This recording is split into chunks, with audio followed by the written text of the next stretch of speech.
चंद्रपुर जिले के वरोरा तहसील में नैसर्गिक विपत्ति के चलते नुकसान हुई फसलों के भरपाई के संबंध में किसानों को क्यों भीख मांगो आंदोलन करना पड़ा, देखते हैं सीटीवी प्रतिनिधि हितेश राजन हीरे की इस खबर में।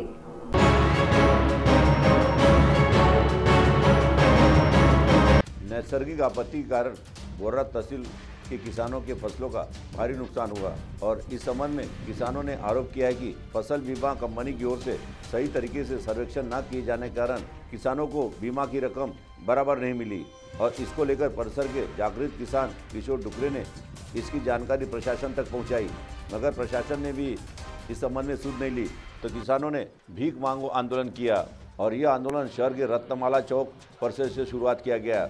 इस मौके पर वनी आर्नी विधानसभा क्षेत्र के उबाठागढ़ के विधायक संजय देरकर ने भी इस अनोखे आंदोलन को सपत्नीक भेंट देते हुए 1000 रुपये देकर सहकार किया।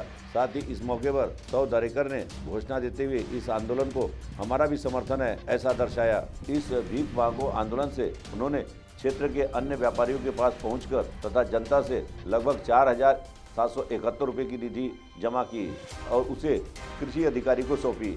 तो आइए सबसे पहले सुनते हैं इस आंदोलन के संबंध में किसानों की ओर से क्या जानकारी दी गई।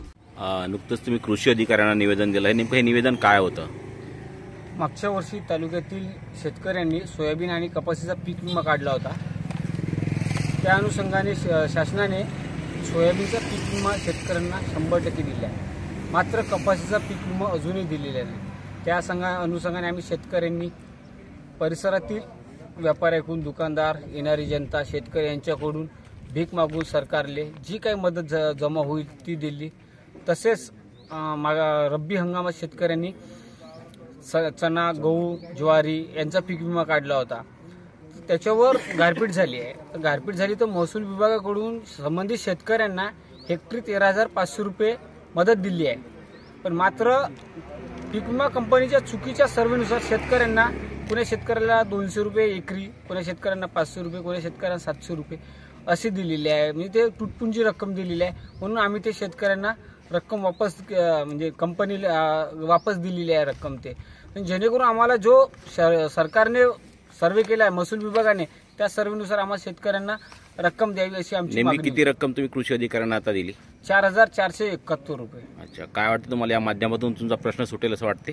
हो भाऊ, असं कसं एक जुनं म्हणणं आहे ना का बाळ लढल्याशिवाय आई दूध नाही देत, तसंच म्हणून आम्ही एक सरकारला हाक पोहोचवली आहे का आमचं कुठचा तरी दुखत आहे, आम्हाला कुठचा तरी तुम्ही आमची फसवणूक केलेली आहे, म्हणून आम्ही सरकारला एक उद्देश दिलेला आहे का आमची परत रक्कम द्यावा। तुम्ही जसे लाडक्या बहिणीला पैसे देते, लाडक्या बहिणीला पैसे दिल्यावर सरकार म्हणतात आमच्याजवळ शेतकऱ्यांसाठी पैसे नाही, म्हणून आम्ही शेतकऱ्यांनी गोळा करून रक्कम सरकारला दिली आहे, त्या रकमेच्या व्याजासकट आम्हाला परत शेतकऱ्यांना देण्यात यावं। साथ ही इस मौके पर सीटी के प्रतिनिधि हितेश राजन हीरे ने जब इसके संबंध में कृषि अधिकारी से उनकी प्रतिक्रिया जानी, उन्होंने अपनी प्रतिक्रिया दी। नुकतंच तुम्हाला निवेदन दिलं आहे, काय होतं निवेदन आणि काय त्यांच्या मागण्या होत्या आणि काय तुम्ही त्या पाठपुरावा करणार? शेतकऱ्यांच्या निवेदनामध्ये असं होतं की त्यांना जे पीक विमा कंपनीकडनं जे अनुदान मिळालेलं आहे ते अनुदान फार अल्प होतं, त्यांच्या अपेक्षेप्रमाणे त्यांना अनुदान मिळालं नाही अशी त्यांची तक्रार आहे आणि त्या तक्रारीच्या अनुषंगाने त्यांना जी अल्पशी मदत विमा कंपनीकडनं मिळालेली आहे ती त्यांनी आज परत केलेली आहे कार्यालयाला। आता हे आम्ही वरिष्ठ कार्यालयाकडे पाठवू आम्ही आणि त्यांच्याकडनं जो निर्णय होईल अंतिम तो त्यांना सांगू। धन्यवाद सर। इस मौके पर छोटू भाई शेख, दत्ता बोरीकर, मनोज तेलंग, संदीप वासेकर साथ ही बड़ी संख्या में किसान बांधव मौजूद थे। सीटीवी के लिए हमारे प्रतिनिधि हितेश राजन हीरे की रिपोर्ट।